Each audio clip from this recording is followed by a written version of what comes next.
Thank you all for joining us today for this very important hearing, which addresses a crucial issue affecting the accessibility of affordable and dependable retirement investment advice for millions of low and middle income Americans.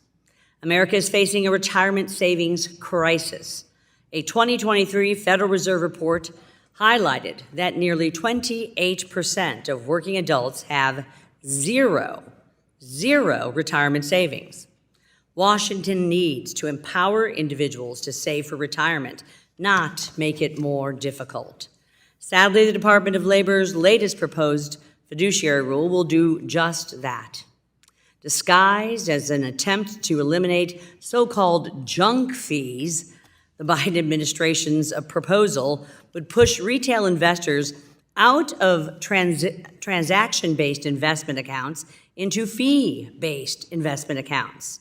Millions of Americans prefer the low costs of transaction-based accounts because they want a one-time, affordable, high-quality financial advice.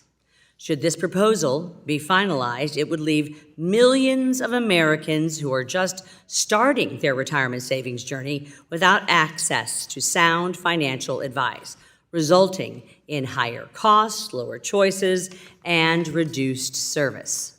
This proposal is the Department of Labor's fourth attempt since 2010 at disrupting the client-advisor relationship.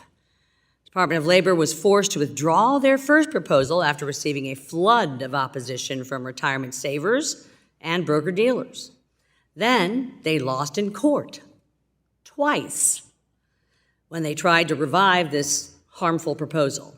I've been pushing back against this misguided effort ever since I came to Congress in 2013, and I am in utter disbelief that we are still having this fight. This latest proposal is yet another bite at the same rotten apple. It should be withdrawn immediately. Financial professionals are sounding the alarm about increased compliance burdens, limitations in product offerings, and restricted access for consumers.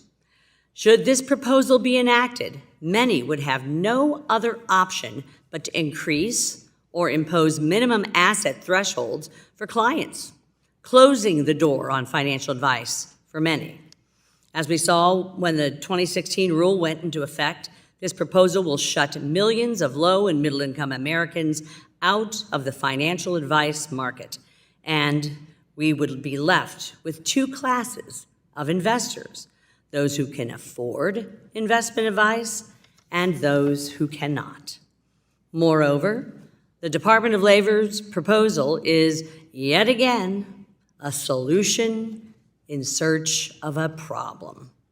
Existing federal and state regulations, like the SEC's Regulation Best Interests, Reg BI, and the National Association of Insurance Commissioners' Best Interest Standard for annuity sales, have been established to safeguard consumers seeking financial advice. These regulations, coupled with ERISA's existing 5-part test, fully protect consumers seeking retirement products and financial advice. I'd like to enter into the record a letter sent to the Department of Labor regarding the 2016 fiduciary rule. This letter was signed by 93 House Democrats, including the subcommittee's ranking member and many other members sitting on this subcommittee today. In this letter, the signers state that, and I quote, "In order to have a successfully implemented rule, it is vital that the proposal doesn't limit consumer choice and access to advice, have a disproportionate impact on lower or middle income communities, or raise the costs of saving for retirement." The letter also expressed the signer's recommendation that the proposed rule address annuities and not disadvantaged lifetime income options. Without objection, I offer the letter into the record. I wholly agree with these demands made by my colleagues and would hope that since this new DOL proposal does not meet their demands, they will join me in opposing the proposal. I look forward to hearing from our expert witnesses who will explain further the damage this proposal will have on retirement security in America.